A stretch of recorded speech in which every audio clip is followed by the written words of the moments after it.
पहा नवीन एपिसोड्स एकदम add free.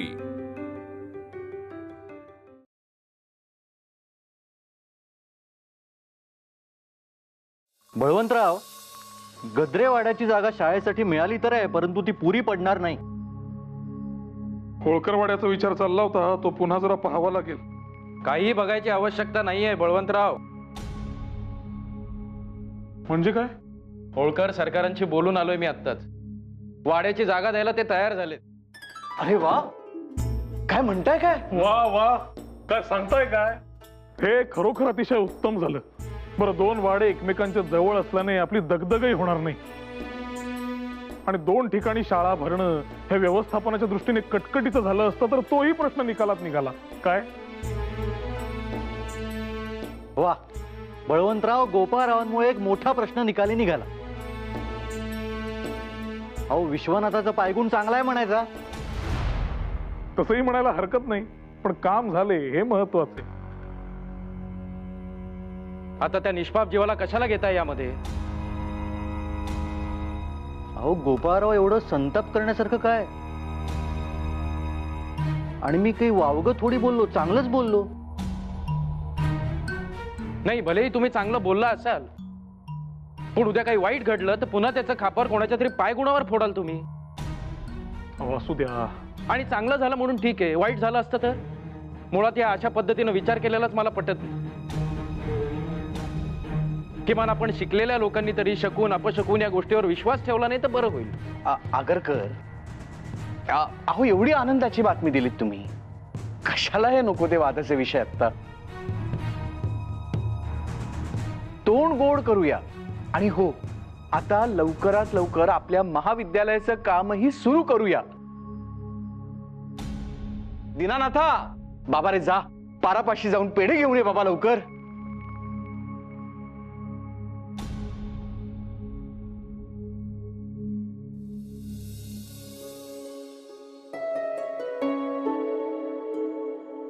अहो, मी काय म्हणत होते, म्हणजे मला असं विचारायचं होतं की ते काय नाही. बोल ग चटचट. तुम्हाला त्या आनंदीबाई ठाऊक आहेत ना? कोण? त्या विलायतेस डॉक्टरीचं शिक्षण घ्यायला चालल्या त्या आनंदीबाई. त्यांचं काय? म्हणजे समजा, मी उद्या असं ठरवलं असतं की मला विलायतेस जायचंय शिकायला, तर तुम्ही मला परवानगी दिली असती? हो हो, का नाही? काय खरंच? हो तर खुशाल जा. उद्याच निघतेस का? तशी तयारी करूया मग आपण. ज्यात त्यात कसली थट्टा करताय? आणि विचारलं म्हणजे काय लगेच उद्या ट्रंक घेऊन निघाले का मी? सांगा ना, खरंच मला दिली असती परवानगी असं एकटीला जायची, पाठवलं असतं?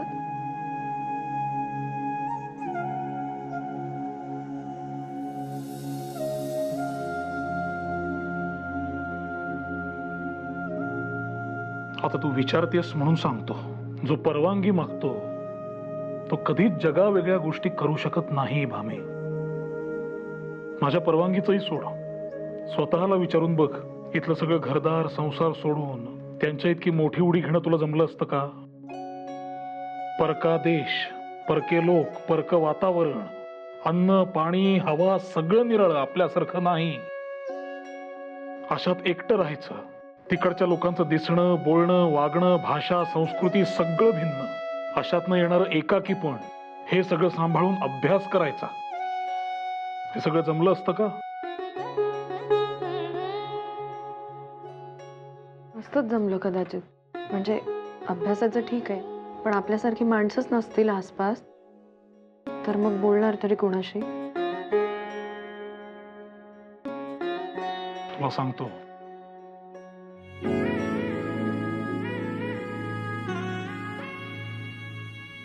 आपला निर्धार जर ठाम असेल तर आपलं मनही हनुमान उडी घ्यायला कचरत नाही. मग कोणाच्या होकार नकाराने आपल्याला काहीही फरक पडत नाही. असं कसं म्हणताय? घरच्या पुरुषाचं समर्थन तरी हवंच ना बाईला. म्हणजे उद्या अगदी माझ्या मनात जरी आलं तरी तुमचा विचार घेतल्याखेरीज जाऊ शकणार आहे का मी? विचार घेणं वेगळं आणि संमती घेणं वेगळं, तो पुढचा मुद्दा झाला. पण अगोदर स्वतःच्या मनाची तयारी, धाडस हे महत्वाचं नव्हे का? गरज आहे ती स्वतःच्या मनाला तयार करण्याची, नव्या जगाची नवी आव्हानं झेलण्याची. येतंय का ध्यानात? झोपला हा. तुम्ही पण जरा पाठ टेका आता. दिवसभर 2-2 पोरांचं करून थकून जातेस, मला कळत का नाही? जा जरा आराम कर. मी सुद्धा टिपणं हातावेगळी करतो.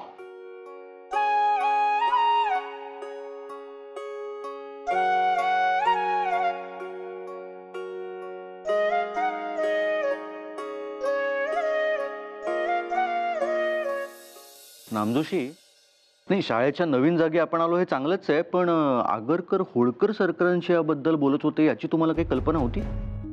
मला हां. मला नाही बुवा. आणि काय कल्पना असायची? मी तर म्हणतो काम झाल्यावरच कळलेले उत्तम ना, नाहीतर उगीच आशा लागून राहते. आता आपटे, तुम्हाला असा चेहरा पडायला काय झालंय? बरं असो, आबासाहेब यायचेत आज.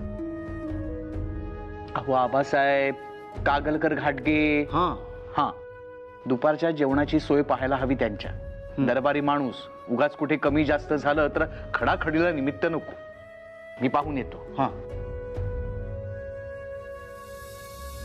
आपली ही 500 रुपयांची मदत ही खरोखर लाख मोलाची आहे आबासाहेब. कसं आहे, शाळेचा व्याप वाढतोय तसा खर्चाचा आकडाही वाढतच चाललाय. आभारी आहे आपला. हो भगवंतराव, तुम्ही फार मोठं राष्ट्रीय हिताचं कार्य करताय. आता आमच्याकडनं जेवढी मदत होईल तेवढी आम्ही नक्कीच करू. बरं, ते महाविद्यालयाचं काम कुठपर्यंत आलंय? आता काय सांगायचे, तीच तर अडचण आहे.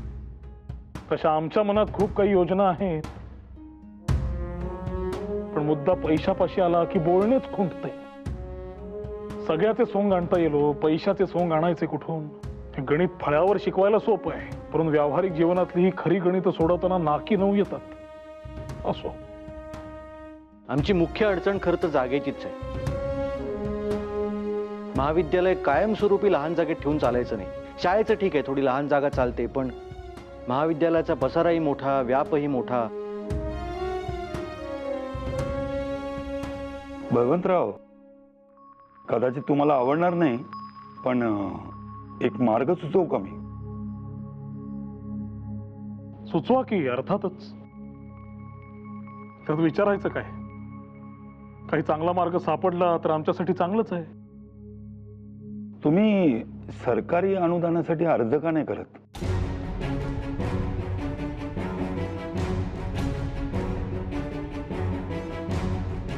हा प्रश्न तुमच्याकडून यावा यावरच माझा विश्वास बसत नाही.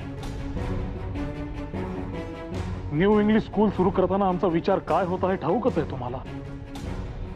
शाळेप्रमाणेच महाविद्यालय सुरू करताना देखील राष्ट्रीय विचारांचा प्रसार करणे हाच आमचा हेतू आहे. आणि ही काळ्या दगडावरची रेख, यात बदल होणार नाही. तरीही आपण सरकारी अनुदानाचा मार्ग सुचवावा म्हणजे खरोखर. नाही, हे बघा, तुम्ही असा लगेच नकार देऊ नका, थोडा विचार करा. विचार काय करायचा त्यात? सरकारी अनुदान म्हणजे सरकारी हस्तक्षेप. त्यामुळे सरकारी अनुदानाचा प्रश्नच येत नाही. बरं, शिवाय सरकारी नियम हे आम्हाला वाकायला लावतील. मोडेन पण वाकणार नाही, हा बाणा कधी कधी आपल्याच अंगाशी येतो, नाही का आबासाहेब? नाही, आपटे गुरुजी, तुमचा काहीतरी गैरसमज होतोय. मी वाकण्याबद्दल बोलतच नाहीये आणि कोणाला वाकायलाही सांगत नाहीये.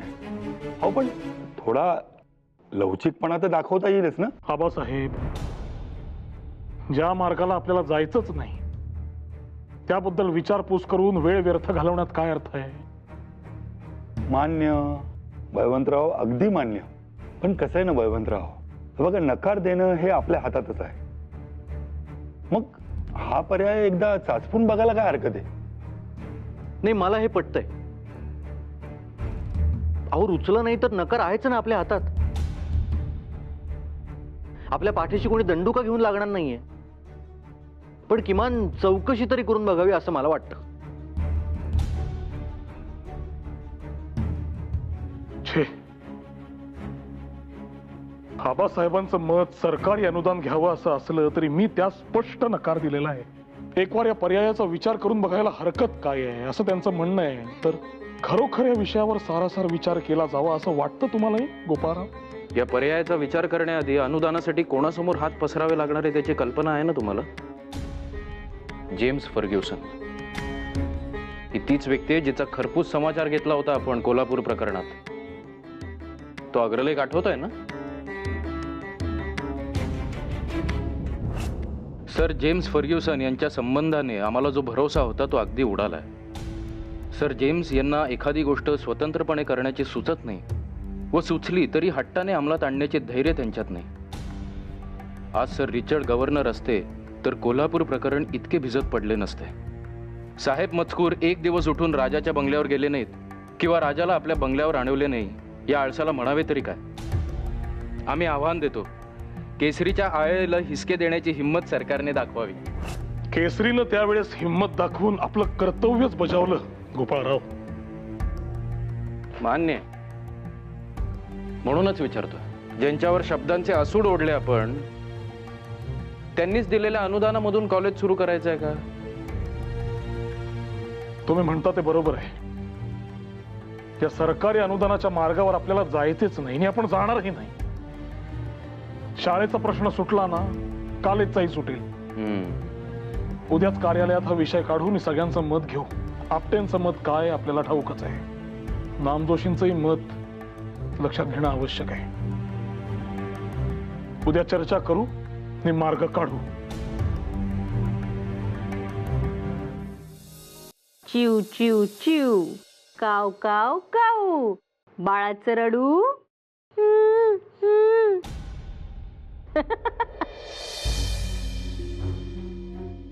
हे काय?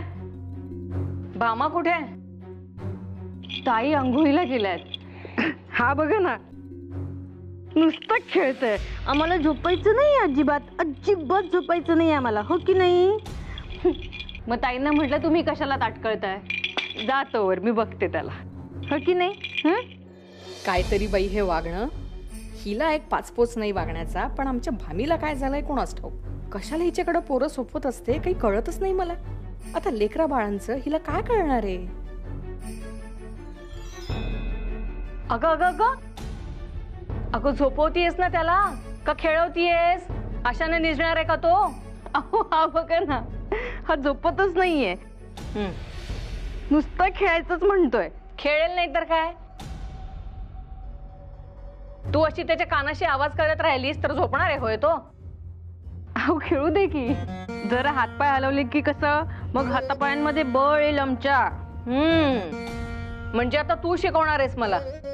म्हणजे आम्हाला पोरं झाली, ती चांगली वाढवली, ते सगळं वायाच गेलं म्हणायचं की?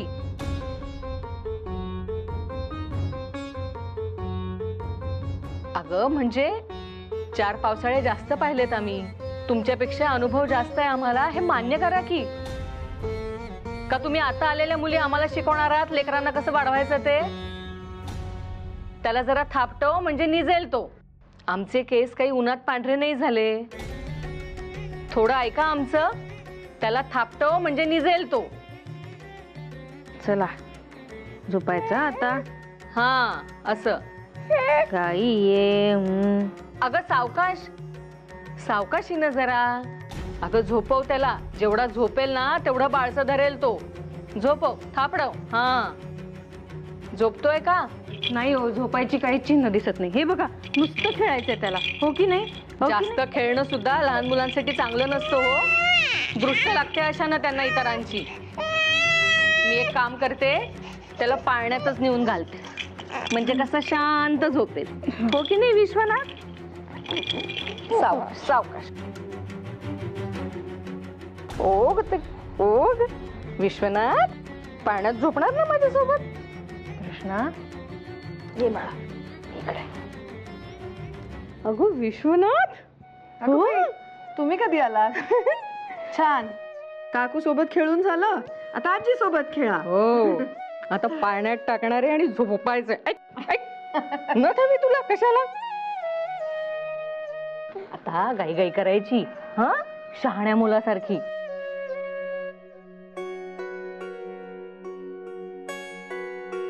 भामे तुला कळत कसं नाही ग? जरा भान ठेवत जा. काय झालं? घ्या आता हे सुद्धा मीच सांगायचंय. अहो मला खरंच नाही समजलं. झालं काय? खुशाल आपलं मूल तू त्या वांजबाईकडे देतेस खेळायला. कळत कसं नाही तुला? अहो काय बोलताय हे? अगं लेकरू दृष्टावतं अशानं. कृष्णाचं एक वेळ ठीक आहे, आता ती जरा झालीये मोठी, पण एवढं तानं मूल कशाला देतेस तिच्याकडे? अहो काय बोलताय? त्यांना ऐकू जाईल ना. जाऊ देत, गेला ऐकू तर. काही चुकीचं बोलतीये का मी? नाही ना. आधी असं तिरपांगडं वागायचं आणि मग लेकराला काही दुखलं खुपलं की डोळ्यातनं पाणी आणायचं आणि जीव जाळायचा. सासूबाई, अहो यशोदा बहिणी किती करतात आपल्या दोन्ही मुलांसाठी. जीव लावून करतात अगदी. लावणारच जीव ती. स्वतःच्या पोटी पोर नाही, त्यामुळे दुसऱ्याच्या लेकरांना जीव लावणारच ती. अहो नका हो असं बोलू. खरं तेच बोलतीये मी.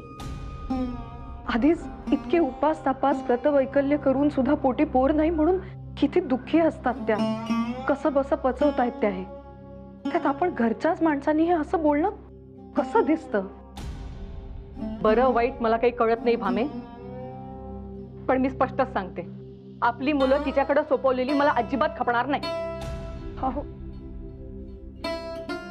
काय करतो तू? काय चाललंय तुझं? हा तुम्ही याच्याशी खेळा, मी कृष्णी काय करते पाहून येते. कृष्णा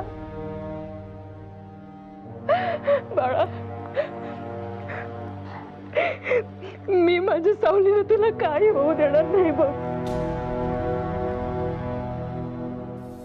गोपाळरावांचं सरकारी अनुदानाबाबत काय मत आहे हे मी आपल्या पुढे मांडलं. आता बोला मंडळी, आपलं काय मत? माझं मत मी याआधीच तुम्हाला सांगितलेलं आहे. मला यात काही वावगं वाटत नाही.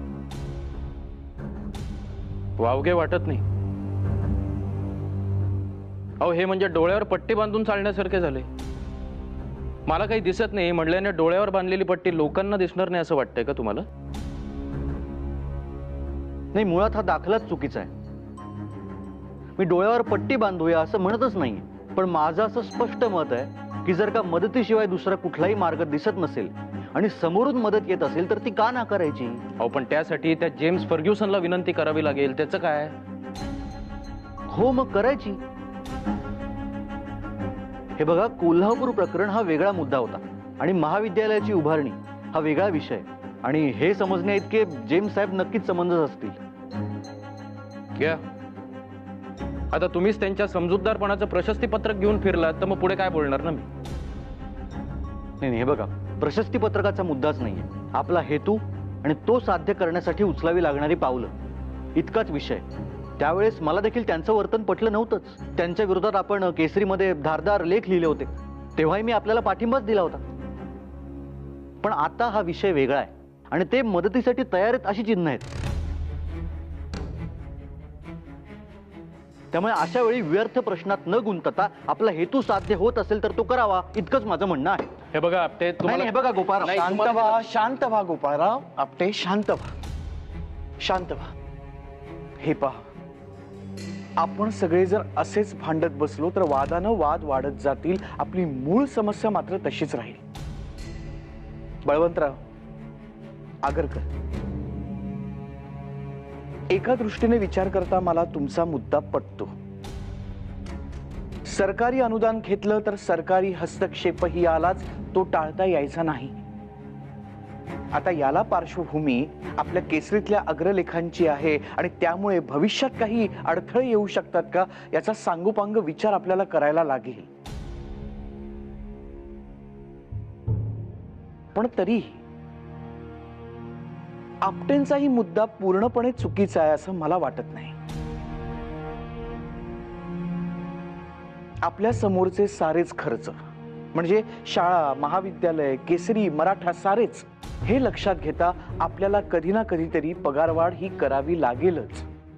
त्याला पर्याय नाही. नाही तेच म्हणतोय मी. आणि हे बघा, मदत स्वीकारायची म्हणजे सरकार पुढे लोटांगण घालायचं असं नाहीच.